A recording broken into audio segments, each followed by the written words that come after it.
Oh, wow. Crazy.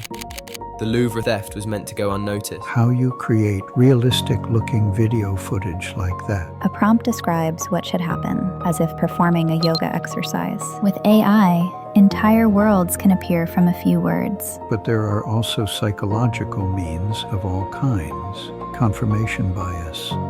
The story fits what many already believe. It is probably the most deceptive effect to which we succumb on a daily basis. How can you avoid falling for confirmation bias? Well, This is bAItcast, the podcast by Dylan and me, which trains your awareness for AI content in social media. Because you only have a chance of not falling for AI if you have an understanding of what is possible and where you can easily be fooled. we talk about what's technically possible with AI today, and what could be done with those possibilities once you factor in virality, manipulation, and very human blind spots. As with everything else on this channel, We are AI generated. So nothing you see here is real. But unlike everything else on this channel, this video podcast isn't trying to fool you. In fact, quite the opposite. It's a well-intentioned guide to help you become more savvy about social media in the age of AI. so if you think that regular tests and background information would be helpful, just subscribe to this channel and add it to your feed. Okay, Should we get started? yes, let's dive into it. We picked an example in which a YouTuber revisits the Louvre theft from several months ago, apparently reporting on newly surfaced information. Let's take a look. Crazy. The Louvre theft was meant to go unnoticed. The artwork was only supposed to be swapped. The people behind it were Robin Root, a group that steals for the homeless. All the news, how their crazy scheme actually works, and why your parents probably admired worthless junk in a museum too. Now explained in my breakdown. Guys, things are moving fast right now. It all starts with the recent spectacular jewel heist at the Louvre you've probably heard about, but especially with the water damage that followed, and a discovery in Belgium. It's now been leaked that during the water damage, a fake was discovered, and it carried a creator's mark, Robin Root. And during a customs seizure in Belgium yesterday, hundreds of fakes of other stolen museum items turned up, all bearing the same engraving, Robin Root. Dark web clues paint a clear picture of Robin Root, a neo-activist group of forgers and hackers who've apparently been swapping real museum treasures for near-perfect fakes for years, all to stay unnoticed, so the game can go on forever. The clients are mostly ultra-wealthy thrill seekers. Officially they own a replica, but privately they know it's the priceless original. Sick, that's what money does to people. For a while now, there have been suspicions of a backdoor in the operating system of widely used security software, likely planted intentionally by insiders. That software is common in museums, so the scale is now being heavily debated. Many experts say it's massive, meaning museum visitors may have admired replicas before. Yes, your parents too. This is crazy. What do you think? Forward it? Good cause or completely messed up? Should I do another video on Robin? Oh, wow, that looks pretty realistic. Yes, it does, right? But nothing is real. It is all AI. And it contains quite a mix of facts and fiction. So why don't we start by distinguishing, within the content, what's factual and what's false? Good idea. Okay, so, in autumn, a high-profile theft at the Louvre made international headlines, and shortly afterwards, reports emerged of water damage inside the museum. Okay, so those events actually happened. I remember seeing them reported in the news in several different media outlets. Right. Actually, at first I also thought there might even be a connection between the heist and the water damage. Okay. But then I searched for it online, and the two events were seemingly unrelated. And from that point on, the video generally crosses into the realm of fiction. Yeah, I thought so too. While museums have, in isolated cases, unknowingly displayed fakes before, there is no evidence of a coordinated group systematically swapping originals across multiple institutions for years, nor of a global network supplying secret originals to wealthy collectors. Okay, that's psychological bait. We'll talk about it later. Yep, But do we know where the investigation actually stands? roughly. As of February 2026, only around 4 individuals have been arrested as direct perpetrators.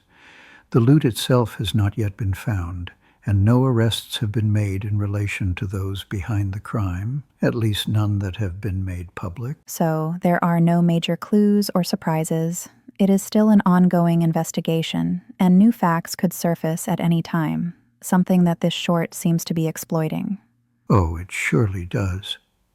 But since this is our first ever episode, could you explain to us in general terms how you create realistic-looking video footage like that before we dive into the psychological mechanics? You hear and see everywhere now that a lot is possible with AI, but I'm finding it hard to get my head around it. How exactly should I imagine this? What techniques are used and how does it work fundamentally? Most AI videos start with a single image, one frame that sets the visual anchor. Not this one. For example, Dylan stands elegantly on one leg, as if performing a yoga exercise. But Nia, why me? Okay, let's say, he wears a funny alien mask. Better? At least kind of funny. Okay, so now we have a start frame. This image becomes a reference. It defines the look, the style, the identity of the scene. Next, we give the system instructions. A prompt describes what should happen, the mood, the motion, the story. The man loses his balance and falls down in a funny way. Nia! The man elegantly performs a perfect backflip. Hmm. AI does not record reality. It predicts it. Frame by frame, it estimates what could logically come next, based on probability. By linking these predictions together, a continuous video emerges. The first image keeps the result visually consistent. Okay, but why does it sometimes look unstable? Because the system is still guessing, time length is limited, fast motion, complex details, and long scenes increase uncertainty. With AI, entire worlds can appear from a few words. But my time for that has not yet come. Characters, environments, stories. It can feel like creating something from nothing, but everything remains a calculated prediction. Prompt to image, image to video, powerful, evolving, imperfect, and improving step by step. So what are the typical limitations? The main limitations originate from the underlying technology, or its DNA, if you will. Put very simply, these models have been trained on millions of clips from the internet together with their corresponding textual descriptions. From this, they internalize something like a visual essence, which enables them to generate new content when prompted, following the statistical rule that more and better training data generally leads to more realistic output. And this very way of learning already hints at where things start to break down. First, as you can imagine, the internet contains exponentially more well-described clips the shorter they are, which is one of the main reasons why generating long, consistent sequences is quite hard for AI. Second, video AI does not understand anything in a human sense. It merely produces outputs by imitating patterns it has seen before. As a result, the more atypical, complex, or rare a prompted scene is, especially when it involves unusual physics, the more the AI will struggle. You see the link? Oh yes, I do. That makes a lot of sense. Thanks. But enough of that technical stuff for now. I am really curious. What caught your eye when you saw the video? Oh, especially obvious to me is that the video tries real hard to make you fall for cognitive biases. What are cognitive biases? Well, there are over 180 types of cognitive biases in total. As a simple starting point, they all have one thing in common. We tend to be subjective instead of objective when their respective criteria are met. I'm still processing that number. More than 180 different ways in which we are likely to misperceive information. That's a lot, even with adults? Yes. I wouldn't have thought so. I mean, I know what I'm thinking, if you know what I mean, and I would really think I can tell when I'm being fooled. Of course. Everyone has a certain level of awareness, especially if you actively monitor whether you are being deceived. The problem lies elsewhere. Our psyche evolved slowly over millions of years in a constantly changing physical world, where we just experienced a few psychologically relevant encounters every day. This has changed significantly over the last few decades. We are now in the digital age, where social media exposes us to many videos lasting just a few seconds, each of which can trigger a range of psychological effects. And There are also numerous effects related to our belief that we are objective, always right, and know better. This makes things even worse. Oh, okay. That bad. Well, not that bad, but something very much worth to keep in mind when consuming social media in times of AI. Because? Because everyone using AI in the competitive field of content creation will be drawn to use other helpful mechanisms.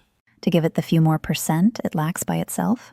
Right. This does not even have to be based on any intention to deceive you. There are technical aspects, such as ways to cut and edit, but there are also psychological means of all kinds. In order to keep up with all the other shorts being displayed, an AI short will likely require a combination of these effects like a matrix. Could you briefly explain what effects make up this matrix in the Louvre short and outline them? Of course, quite easy with this video as it contains so many. Okay, let's take the top 5 then, to get a feeling for the range. First, authority bias, the studio setup, the news tone, the confident delivery. It looks like a typical YouTuber reporting, so our brains almost treat it as credible before checking anything. Second, availability bias. Many people will have recently heard about thefts and incidents at the Louvre, so when the video mentions a robbery and water damage, it feels immediately plausible. Third, representativeness. The leak-style images, watermarks, infographics, crime scene visuals. The story looks much like investigative journalism, so we assume it works the same way. Fourth, the illusory truth effect. The name Robin Root keeps showing up on engravings, in leaks, in containers, and repetition alone makes it start to feel real. And fifth, confirmation bias. The story fits what many already believe, that institutions fail, elites cheat the system, and others are being fooled. I think I understand it better now. However, I would maybe describe it as things that I would probably tend to fall for, rather than things that I would definitely fall for. Right. But I agree, there was a lot in it, and I wasn't very critical. However, a lot of it sounds a bit banal, to be honest. Okay. Or is that just because I asked you to keep it simple? It might be. But it's all very subjective and varies from person to person. Nevertheless, it's very hard to completely escape the effect. And that it sounds so banal makes it even more dangerous. You misjudge it. Could you maybe pick the most noteworthy cognitive bias of them and explain the typical misperception in more detail? Yep, sure. Then I should probably pick the last one mentioned, confirmation bias. Why is that? It is probably the most deceptive effect to which we succumb on a daily basis, and it is certainly fundamental to social media with all its echo chambers and bubbles. In the context of this video, anyone who is already suspicious of large museums or institutions, or who believes that the super rich have their own agenda, something we probably all thought quite recently in some sort of form with the Epstein files, will be quicker to think they're covering things up anyway, and more receptive to such a story. Okay. You mean we unconsciously seek out information that better fits to the stuff we've seen or heard before? Right? And then we perceive and remember everything that fits into our worldview more readily. How can I picture that? Imagine it a bit like playing Tetris. You're in the middle of the game, everything is flowing, you know the rhythm, and then suddenly a block appears that looks slightly off. Now, objectively, this block is different from the ones you've seen before. No matter how you place it, it's going to create problems later on. But you're under time pressure. You don't have the luxury to stop and rethink everything. So your brain jumps in and says, oh, that's probably just a familiar block, twisted in a weird way. I just need to rotate it a few times and it'll fit. And that's confirmation bias. You don't reject the block. You don't pause to question what it really is. Instead, you reshape it until it looks familiar enough to match what you already expect. Now, the important part is this. You did notice that something was different, but difference feels uncomfortable, especially under pressure. So rather than updating your understanding of the game, You force the new piece into your old pattern. How can you avoid falling for confirmation bias? Confirmation bias doesn't disappear by thinking harder. It only shrinks when you change your habits.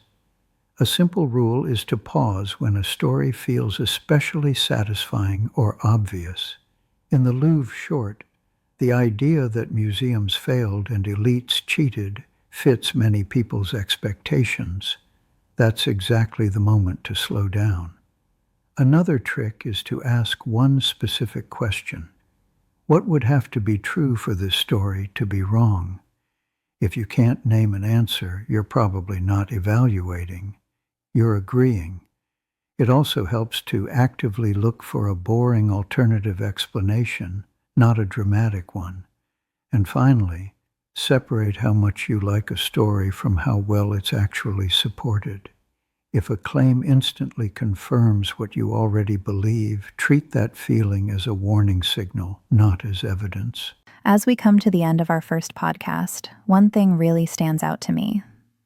In a nutshell, digital information, especially on social media and through AI, moves at a speed and scale that can easily influence and distort our perception.